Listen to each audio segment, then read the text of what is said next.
The following presentation is a gift from the team at Streamline Publishing, publishers of Fine Art Connoisseur, Plein Air Magazine, and weekly newsletters Fine Art Today, Realism Today, Plein Air Today, and American Watercolor, and events, the Plein Air Convention and the Figurative Art Convention. We offer over 400 different art instruction tutorials and ultra high-quality video by the world's leading artists. If you like what you see, help us support our artists and our team with your purchase. Each video aired has a special discount code for today only in the comments section with a link to the video offered. And to see everything we do, or if you want to receive notice of new releases, new products, and new events for artists, simply click the other link, which says, "See everything we do." Thank you. Hi, I'm Eric Rhodes, publisher of Fine Art Connoisseur and Plein Air Magazine. Today we have the portrait sketch. It's with Tim Rees. Enjoy.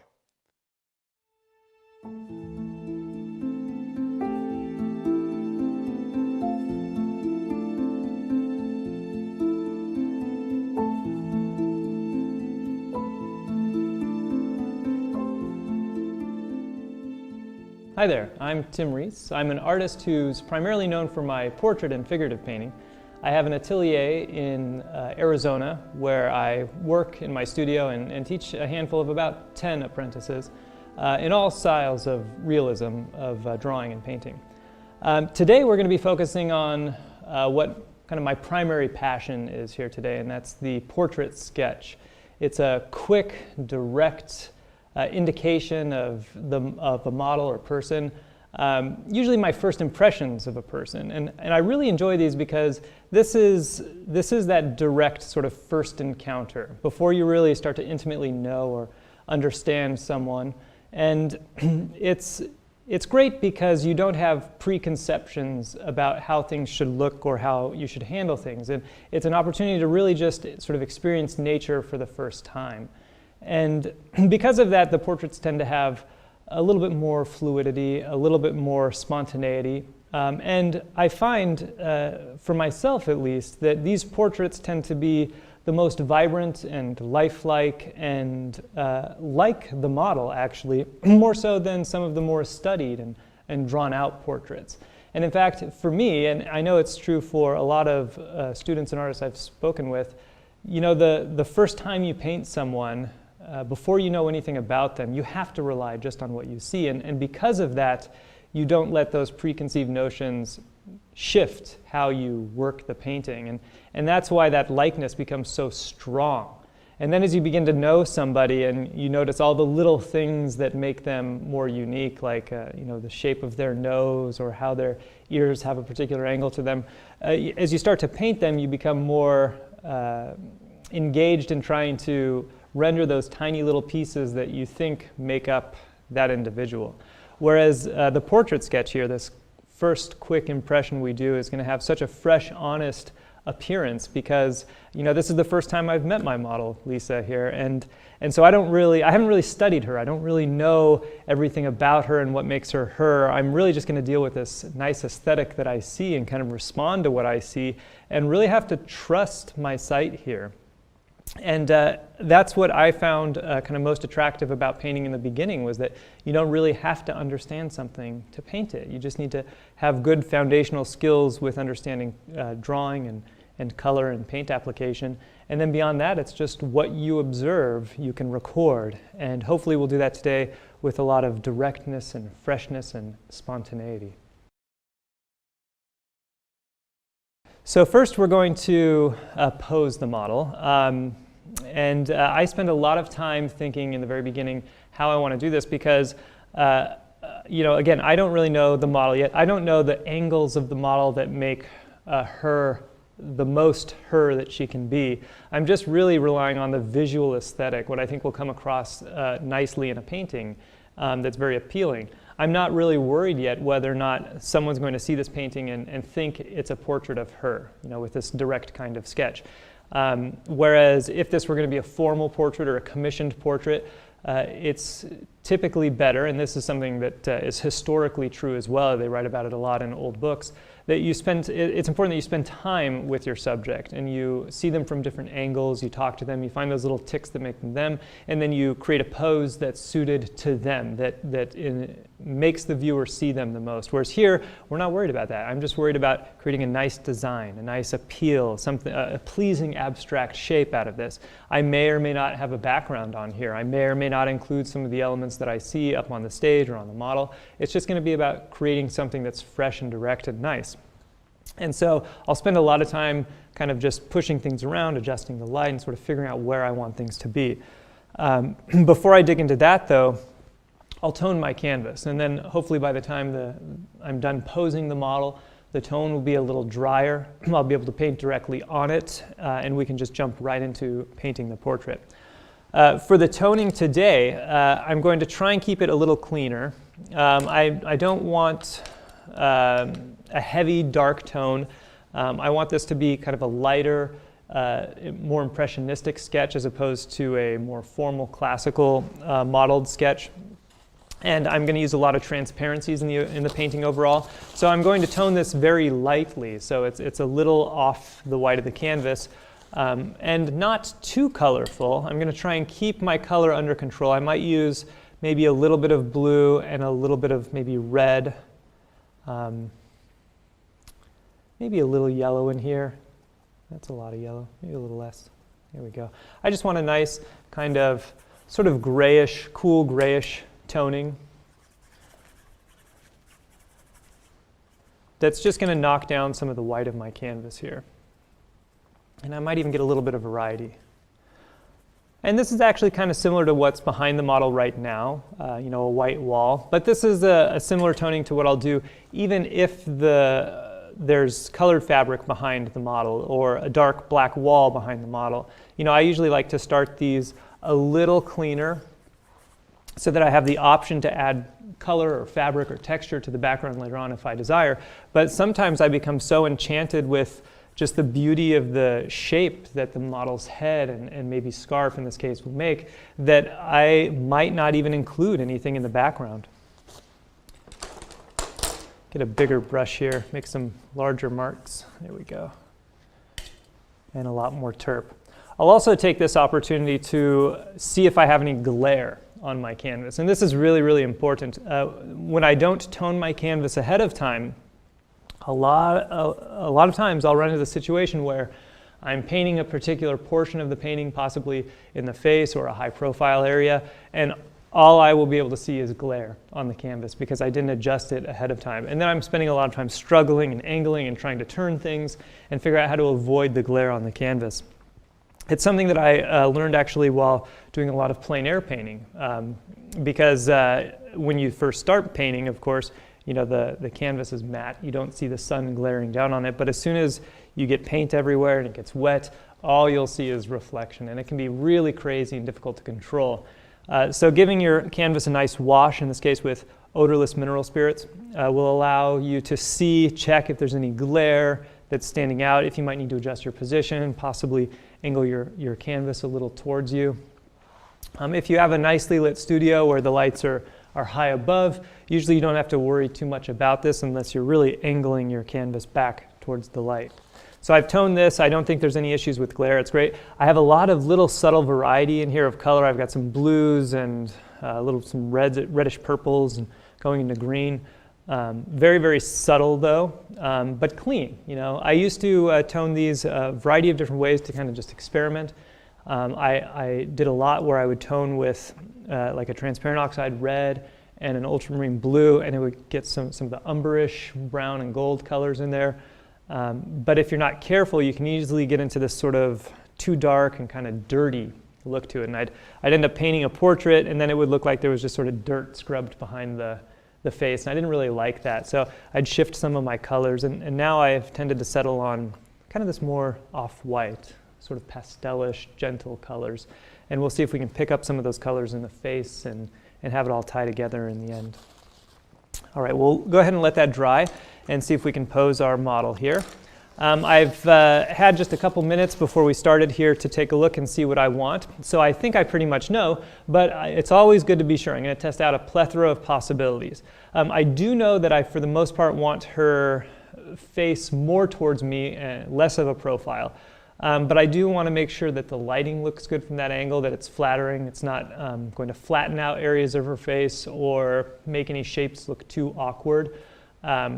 So to do that, I'll squint down a little bit actually, and by squinting down, it'll force me to see her face in just the terms of a value pattern, just light and dark. And if in just the simple light and dark value pattern, I'm able to recognize a face there, then that means when it translates into a painting, somebody will be immediately able to recognize it as a face from a distance or at first glance, which is what we really want. We want that immediate impression, that immediate likeness, so that when somebody notices it and they're attracted to it, they'll look a little closer, and in looking closer they'll see all the subtlety that will hopefully be able to build into the painting. So to check for this pattern, I'll have the model look all the way in one direction and then just slowly turn her head until it's all the way in the other direction, and I'll keep my eyes squinted the whole time to check for the value pattern that I see as she turns her head. So Lisa, go ahead and look all the way to your right and keep your body in the same spot, and then just very, very slowly start turning your head until you're looking all the way to your left. Okay. So stop right there. If I were to do a profile from this view, especially with the white background behind her, I have the light of her nose and the light of her forehead against the light of the background. It would get so lost that at first glance people might not even recognize this as a human because it's so abstract and there's so many lost shapes. So I would really have to reel people in some other way to get them to look at my painting and understand it. So it's a little less clear, a little less dynamic, a little less of an immediate impression. So let's keep going with the turning. Keep going. The 3/4, it's a little bit better, but I would still have to change the lighting for that to work. Here we can really start to see, go ahead and stop right there. I'm seeing a nice value pattern, shadow side on the nose, darks in the eyes, the top lip is in shadow, the bottom lip is in light. It's kind of some of the standard expectations for what we typically see in a face because we normally have light coming from above us. Go ahead and keep turning. And stop right there. Here it's getting a little more into the predominantly dark, even though I have some of that fill light coming in. So when I squint down, there's a lot of strange mid-value variation happening on the right side, her left side of the face, which makes it a little less clear. That just means that for me to come up with a good portrait, I'm going to have to spend a little more time clarifying what's going on to the viewer. A little more time than I might have in just a couple hours, and the impression won't be as immediate and won't be as strong. So we'll go back and do kind of the front on, but slightly 3/4 view, yeah, something like that. That's nice.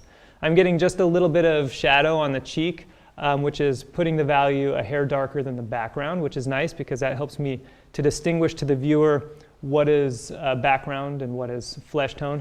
I'm also seeing the light under her eye up on her cheek, and that would fade into the background, except that I have this thin piece of dark hair there separating it. So I've got a nice clear boundary between the background and the model so that at a quick glance I can immediately tell the shape of the head without any ambiguity there. And then I have the nice dark shape on the right side here, the hair on the left of her head, spilling down and kind of flowing into that scarf. And I like the angles and flows of the earrings. You know, one earring kind of coming out to the side, one earring kind of coming forward to the viewer. That actually describes a little bit of perspective in the painting that I wouldn't otherwise have if the earrings weren't there. So it's a nice little touch. That along with the scarf, you know, giving me an opposing angle to the face. It'll have a nice design. I can kind of see it, the head coming down, the scarf coming forward, nice little flow and rhythm there. So I think this is going to be a nice strong pose. The lighting is good. So I think this will make a nice, clear, obvious painting that'll come across as a good, clean, simple sketch. So we'll first start with an underpainting. And there's various ways that I approach an underpainting and to different levels that I do an underpainting. When I first started portrait painting, I did a lot of what's called an open grisaille underpainting. It's a monochrome where you're using transparent paint on the canvas. and you work out your drawing, your shapes and your values for the most part, and figure out essentially where you're going to be putting all your colored paint. And that's a great thing to do if you aren't yet confident in your drawing skills. If you need to focus on getting a likeness more than anything else, often the monochrome underpainting, the open grisaille, is the best way to go because you can put drawing to the forefront of everything, and drawing is where the likeness is going to come. As I developed my skill and became more comfortable with drawing, I started to move into a colored block-in, which historically is known as an abache, a thin color scrub or wash, where we're getting a general idea of what the color relationship should be on the portrait and the painting as a whole before we start digging down into thicker paint and starting to add details. So it'll essentially kind of look like a colored, blurry version of Lisa on the canvas first, painted thinly, and then as we develop more and more out and refine more and more, it'll get more and more into focus until hopefully by the end of it we'll have our sharp edges and she'll look like she's completely there. So that's kind of the idea. And with an abache block-in, there tends to be a higher potential for us to capture more honest color quality. Whereas with the monochrome open grisaille underpainting, things tend to be a little lower in chroma, meaning a little less colorful, a little more neutral, and the color isn't as important as maintaining the drawing. Whereas here we're going to try and start with color and then kind of sculpt that color to create the shapes that she is. The colors that we're going to use here today that I have on my palette, it's a set of colors from Michael Harding that I really enjoy using because of their great range, their potential for making almost every color that I observe. First we've got a titanium white here. Next there's a chrome or a lemon yellow, it's a barium chromate. The lemon yellow is a nice light yellow. This one right next to it is called Yellow Lake. A lake is a transparent color with high tinting strength. It's kind of like alizarin. So this is sort of like an alizarin version of yellow in its strength and in its power. Next is just a standard kind of yellow ochre color. This red here is another lake color that Michael Harding sells. I think it's called Scarlet Lake. And it's, again, another powerful lake, kind of warm, very warm in its quality, kind of like a cadmium. Over next to it, I have a little bit of Venetian red. If I need a lower chroma, kind of rosy red, I'll use that. And I see on Lisa here the opportunity where I could probably use a lot of that Venetian red kind of around the painting. Next, I have a burnt umber, which is going to give me just nice dark rich browns. Then an alizarin crimson, nice dark rosy reds. This bright blue color here I love. It's a phthalo with white that Michael Harding sells. And it's this color, which is a little transparent, is very strong tint power. And when you combine this phthalo with white color with the scarlet red lake and the yellow lake, we have three really strong transparent colors that sort of complete this sort of primary red, yellow, and blue idea.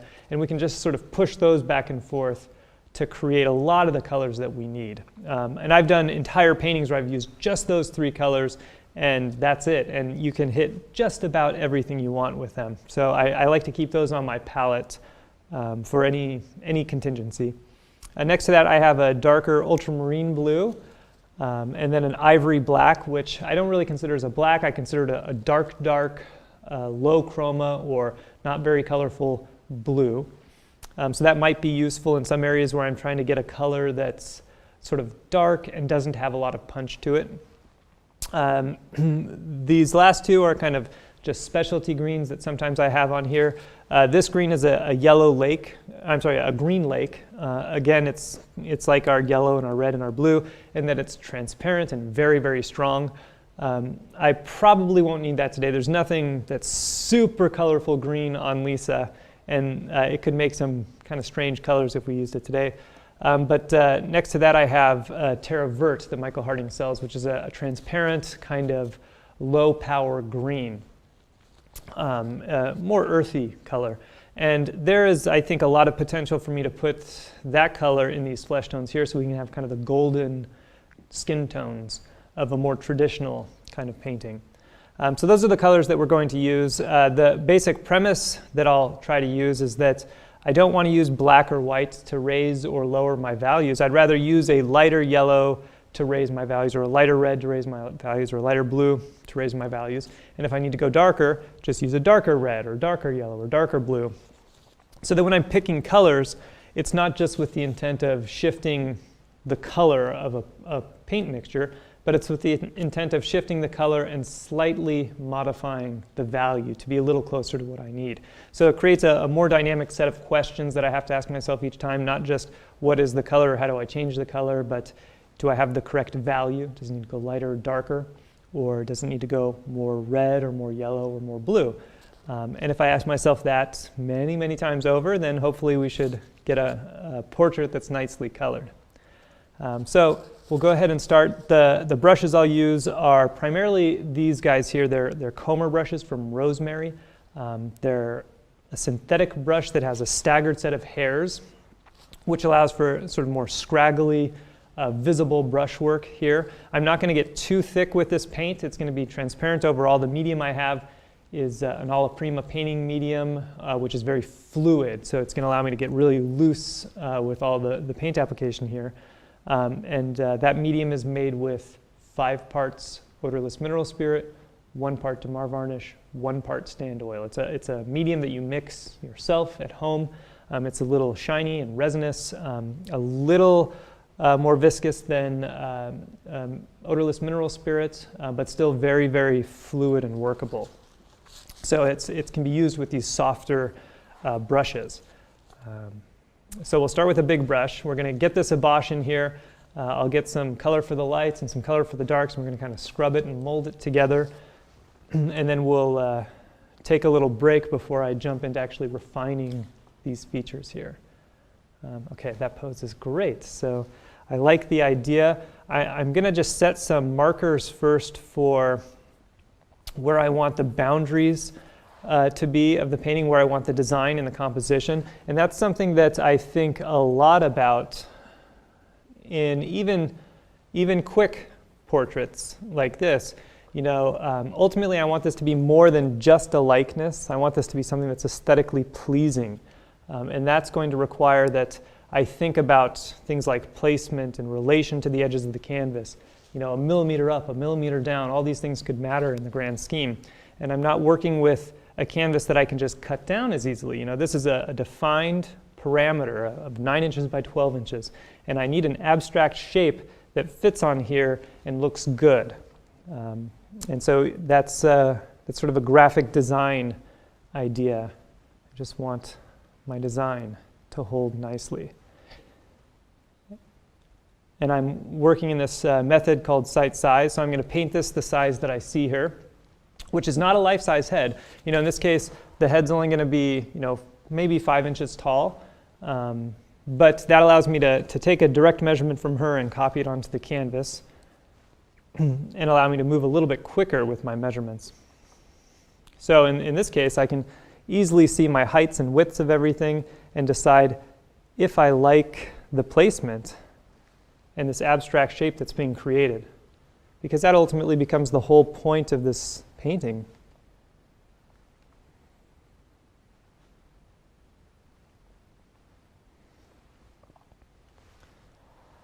So I have to decide if I like that shape. I kind of like it, but I'm thinking maybe just a hair over, something like that. So just a tiny bit more centrally placed. And just with these few lines, what we refer to as scheme lines, we can see all of the direction, kind of the swooping angles of the painting. You know, this is my abstract shape. If this were just an abstract painting, this is kind of what would be the meat of the painting. And then I'm thinking about negative space around. Do I like this distance? Do I like this distance? And the height and the bottom. You know, this is all kind of what I'm thinking about now. This is the design element of the piece. I'll come back later to utilize background and scarf and hair to reinforce the design or shift it as needed, but I have to really like the intent for how this is going to shape up. And I think I like this size, this placement, the relation here to all of the edges. So that means we can jump right into the abash. I'll isolate, so I'll just kind of look at a little piece of her flesh tone in the light to see, make a decision as to what color family it is. It's kind of yellowish, reddish, but low chroma. So maybe I'll start with some of that Venetian red, which is a little rosy. Maybe throw in some yellow ochre here. And a little bit of blue, maybe even the green. That green will look nice. And then I'll use quite a bit of mineral spirits here. Odorless mineral spirits, my Gamsol. And we'll do a little white. Now the white is not to change the value. The white is to change the color. See how it makes it a little more neutral, a little more grayed down. Yeah, it's a color I can be happy with for my initial statement of the face. Not really going to do too much drawing in the beginning. I just want to kind of get the colors locked in, and then I'll worry about some of the drawing. Move over to the dark side though. The hair, even though the hair is dark, it's easy to just say, oh, it's a black, let's throw a black on there. But we really need to stop and kind of isolate, figure out, make a decision about the color of those darks. It's not a decision to make hastily. It needs to be something that's considered, well considered.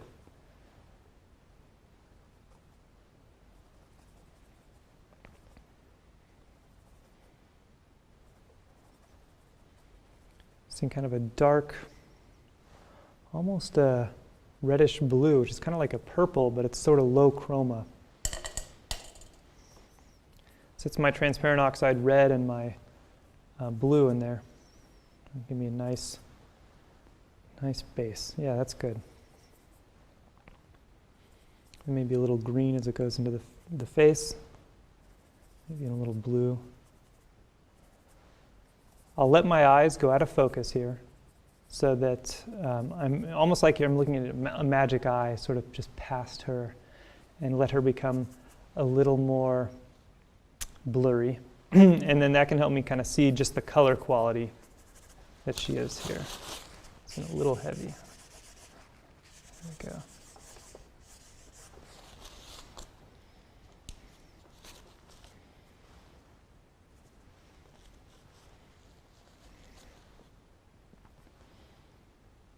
And I'll just make my way around, trying to imply these little bits of color. I'll every once in a while I'll lean back and I'll do some measuring to see where my shapes are, where they need to be, make sure that they're on track. Because again, the drawing is the likeness. If I want it to look like her, it has to be drawn well, or else it won't be Lisa, it'll be someone else. And it's in some cases, in some types of painting, it's okay if it doesn't look like the model. But here we're doing a portrait. This is a painting of Lisa. So it's important that I'm taking proper measurements to make sure that by the end of this, I have a painting that's a painting of Lisa and not just a random person. So that's going to require me to measure and measure and measure and make sure that I stay on point with keeping all of my shapes locked into the correct spot.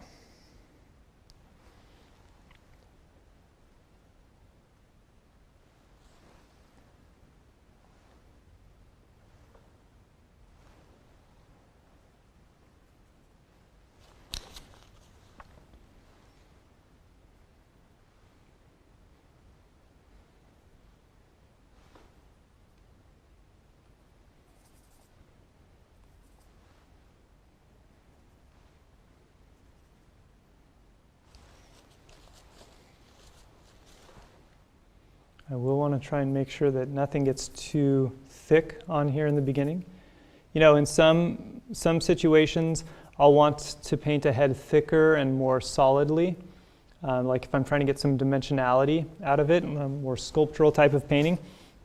But in something like this, I want it to really be transparent and loose, and I want to have a lot of visible brushwork happening in here.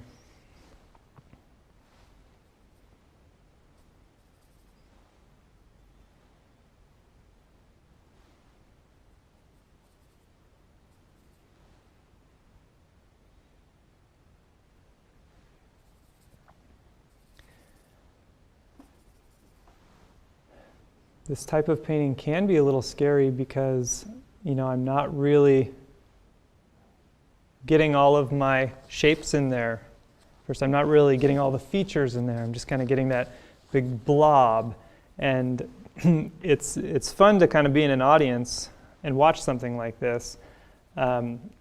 Or at least if you know the artist and you know that they're consistent and they always come up with a nice painting, and so you know that this is part of their process, and then you watch other people watching that artist and they're just like, oh my gosh, I don't think that's going to turn out. Can you believe they did that? Oh, does he even know how to paint? And then by the end of it, there's this amazing painting on there, and then people are just like, I can't believe it, it's a magical miracle. But it's all that foresight. It's all knowing kind of what's going to shape up, following the steps, making sure you don't get caught up on little things that don't matter as much. And as long as you follow that, follow this process, think about all the things that's going to make the portrait turn out correctly, then it shouldn't seem too magical. It's within the grasp of all of us. But it's just going to require that we understand what the painting's supposed to look like and don't get distracted along the way.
For centuries, the loose portrait has been an exciting glimpse into the minds and processes of master artists. From afar, the loose style serves as an irresistible invitation for you to come closer. With heart racing and eyes darting about, you begin to take in the details the artist felt most important to include. As you take in each color, each bit of texture, each seemingly random brushstroke, you see the energy blossom into an expertly designed portrait.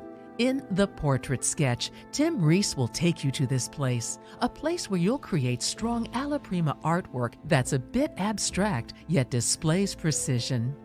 So as I start to move into the stage of my career where I'm not just necessarily making pretty images, but I'm trying to convey things to people, oil paint becomes an ideal medium because there's so many different ways it can be used to create those messages.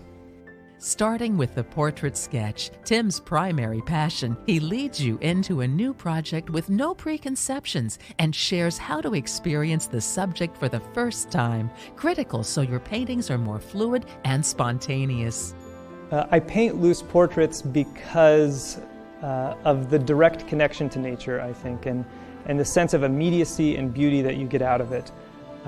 There's something liberating and fun and spontaneous where you get to combine elements of realism and abstraction in ways that tend to get lost over longer portraits. From there, Tim demonstrates everything he does to create his award-winning portraits, from setting up the canvas and positioning the model through every phase of the painting, including capturing small details such as earrings, to the final brushstroke and declaring the painting a success.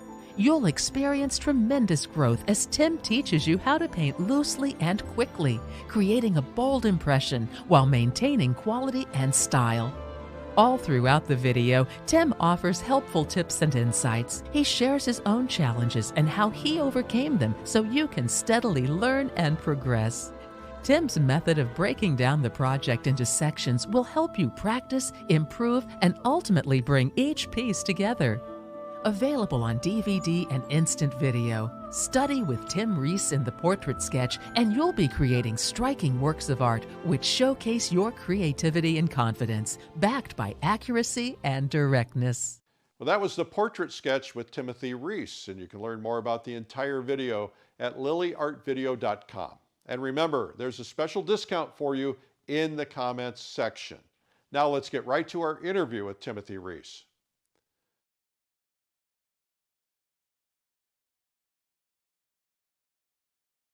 I first started oil painting in a more realistic manner about 9 years ago. It was 2009, the beginning of 2009. Before then, I did some abstract paintings and some acrylic paintings. I drew on and off, just kind of dabbled every couple of months perhaps, but nothing serious. But it was early 2009. That's when I first started to lay into oil painting and actually try to make some progress in learning how to actually paint. My inspiration to paint has shifted dramatically over the years. And for me, that's actually been one of the bigger struggles, I think, as an artist, is the motivation to continue doing it and always sort of this question of why. When I first started painting, it was easy. It was because I wanted to hang paintings on my wall that I had no means of being able to buy because they were just too expensive. And so I figured rather than working my whole life to try to afford some of these paintings I wanted, I could just learn to paint, and then I would have as many paintings as I wanted to hang on the wall. So that was a good motivation for me for quite a number of years, probably 5 or 6 years. And the challenge of it kind of kept me going. And eventually, as I began to understand more and more, and you kind of unveil the mystic nature of trying to do a painting, and you see sort of the behind-the-scenes world of how it all works, it became a little less magical. I started to fill my house with paintings. I was still selling lots and lots of paintings, but I still had a lot of paintings, and I had pretty much all the paintings I wanted. So I did go through one of those sort of existential crisis of why am I doing this, and should I continue to do this? And there's so many other painters I know in the world, and so should I keep painting? Because for me, I need something more than just the me reason. It worked for me for a while, but I needed to do something greater. And since then, I found other reasons to paint. Teaching has been one of them. I found that while there's a lot of really great artists in the world, and there are a lot of great teachers in the world, sometimes it's difficult to find somebody who is skilled, really skilled, who can articulate a lot of concepts really well. And so I felt that I had that to contribute. But beyond that, I have a grander notion of this, a few painting series that I want to do, one of which involves science, hoping to potentially paint these grand schemes and ideas of science, as well as humans that have pioneered these ideas and how it connects to humanity, much in the way that Carl Sagan came up with the original cosmos, which connected so much of the world to this idea of science. And I believe that science will ultimately be one of the contributing factors to our success as a species. And so I feel it's important to help to contribute to that in some way. So currently, that's one of my strongest motivations in continuing to paint. And I'm sure by the time I finish that project, I'll have found some other motivation to keep on going. I'm most known for my large-scale figurative works. Pretty women, for the most part, in flowing fabrics and flowers. Heavily inspired by Mucha and some of the Victorian artists of the 1800s. They're just very pretty paintings to look at, and when you start to see them on a large scale, it elicits, a sense of wonder that's not as easily accomplished on a smaller painting. And I think that's originally what gave me a decent amount of notoriety, was when I started to do these large paintings with splashy, flowy fabrics and wild flowers floating everywhere. And then aside from that, really portrait sketches, really, nice, strong, direct impressions of people. I love being able to show up somewhere and just set up my paints and do a painting of somebody kind of on the spot without having to do all the meticulous studio setup that us artists sometimes have to do. It's kind of liberating and fun, almost like a party trick, and it always results in a good time at the end of it. Yeah, even though I'm primarily known for large format figure painting and portrait sketches, I really like to paint everything, and perhaps it's become a little bit of a flaw of mine that I don't want to specialize too much in one area, because I do love to paint plein air landscapes. I love to paint still life. I love to paint genre scenes of people, particularly my wife and my son. And I'm also doing, a series of science paintings, which I'm combining elements of the cosmos and landscape with figures and in more traditional methods of painting, like glazing and underpaintings. So I like to do everything, loose and abstract and fast and quick and slow and meticulous and in the methods of the old masters. So I kind of bounce around sort of wherever my interests take me, but whichever method I'm doing, I'm always striving to try and understand the method so I can more fully exploit it when I'm trying to say what I want to say in paint. I paint in oil because it offers a flexibility that other mediums just can't seem to do. And it's interesting because I used to not to like to paint. For years, I didn't like to paint. Probably for the first 4 or 5 years, I didn't like to paint. I only liked to draw. And that's probably one of the reasons why I became such a good painter, was because I was always drawing. When I wasn't painting, I was drawing. And I was probably drawing about 50% of the time and painting the other 50% of the time. So when I did paint, it was never out of joy. It was because I knew that to be remembered in history, you would probably need to be a painter, because there's a small fraction of artists throughout time that we remember who are only known for their drawings. If you want to go down in the history books, it had to be painting. So I kind of reluctantly decided to paint. I had paintings that I wanted to hang on my wall and do, and so that was a motivation to learn to do it, but it wasn't really because I wanted to paint. I wanted to draw all the time. And as I started to labor through painting more and more and start to understand painting more and more, it did become a little bit more enjoyable. It wasn't as much work, and I could have fun while doing it. And then I started to become fascinated with the technical aspects of paint, the way in which paint could be applied, the different effects that can be created with paint. You start to appreciate it on a whole nother level than just merely creating an image. And it's more versatile in being able to have a message and say something. So as I start to move into the stage of my career where I'm not just necessarily making pretty images, but I'm trying to convey things to people, oil paint becomes an ideal medium because there's so many different ways it can be used to create those messages. I paint loose portraits because of the direct connection to nature, I think, and the sense of immediacy and beauty that you get out of it. There's something liberating and fun and spontaneous where you get to combine elements of realism and abstraction in ways that tend to get lost over longer portraits. And when I first started painting, I did this almost every day. I went downtown to the Palette and Chisel, which is a club in Chicago where you can paint models every single day. And I would do a portrait a day, a portrait a day, a portrait a day. And I really was enchanted with this idea that you can learn to paint by just trying to do a quick impression of somebody, and then it would either come out good or not come out good, but it didn't matter because the next day you got to try again and try again and try again. So it's always like a fresh slate each time you paint a portrait. And because of that, it can be very encouraging because you can learn from your mistakes a lot more. And this direct portrait, like I said, it's a direct impression from from life. It's not something that you're doing because you've studied and labored over understanding something and you're trying to articulate all these little subtle facets. It's something that you do to create that immediate, spontaneous kind of snapshot, I think is a good word to describe it. It's a snapshot.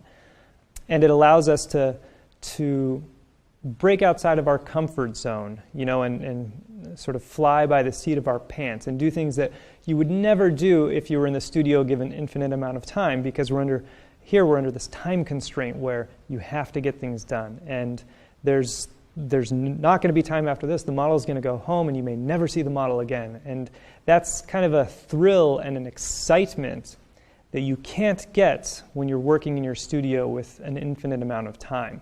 It's almost like a sport. This is your one shot to do it. This is where you can get the heart pounding and go, because this is the only shot you might get.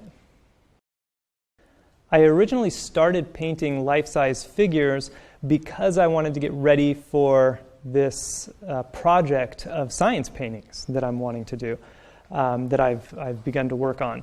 And before then, I had never really painted anything large scale. I'd done one painting of a female back that was large format when I first came back from France. I'd been painting for a couple years. I went over to France to teach a workshop. I saw the museums there, which were unlike any museums I'd ever seen before, and I was just so inspired that as soon as I came back, I did a 6-foot painting. And then I didn't do any large format paintings again for probably 4 or 5 years.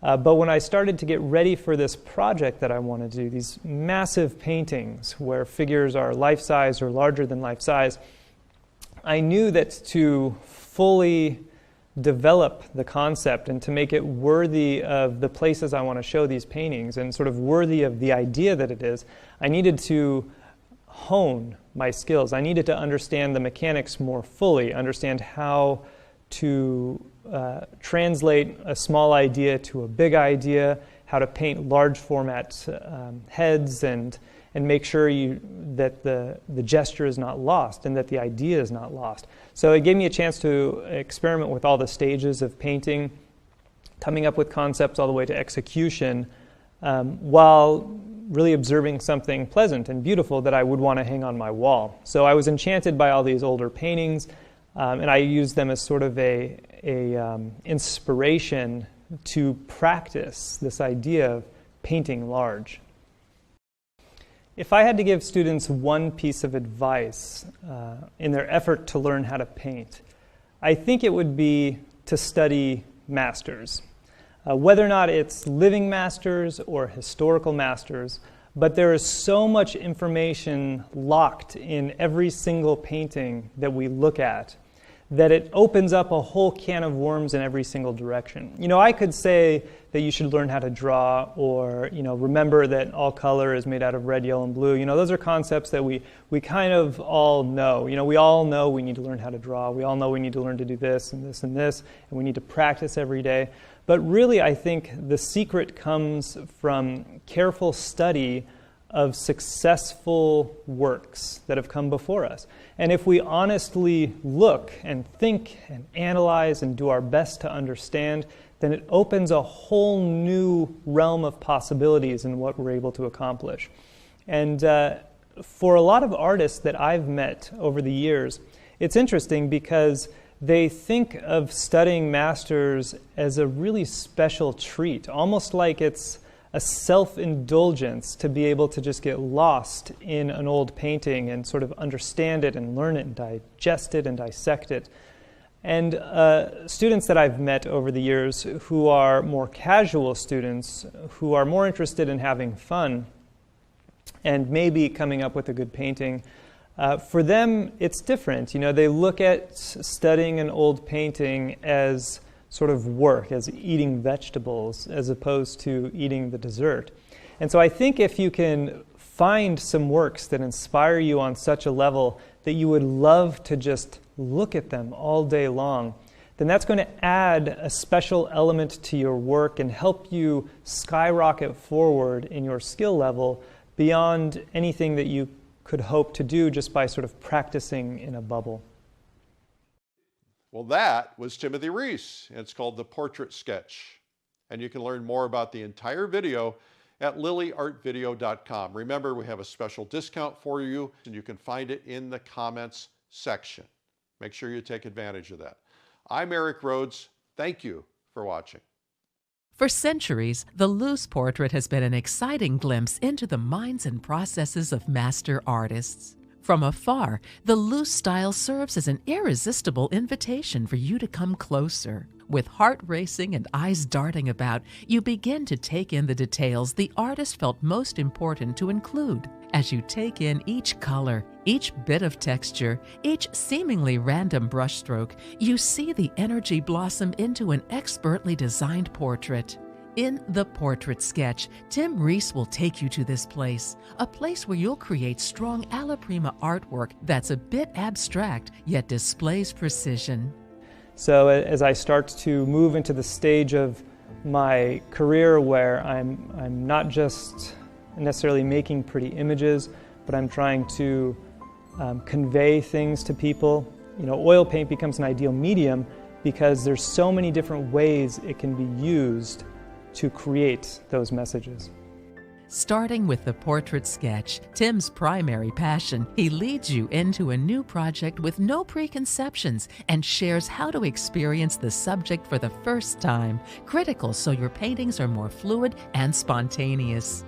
I paint loose portraits because of the direct connection to nature, I think, and the sense of immediacy and beauty that you get out of it. There's something liberating and fun and spontaneous where you get to combine elements of realism and abstraction in ways that tend to get lost over longer portraits. From there, Tim demonstrates everything he does to create his award-winning portraits, from setting up the canvas and positioning the model through every phase of the painting, including capturing small details such as earrings, to the final brushstroke and declaring the painting a success.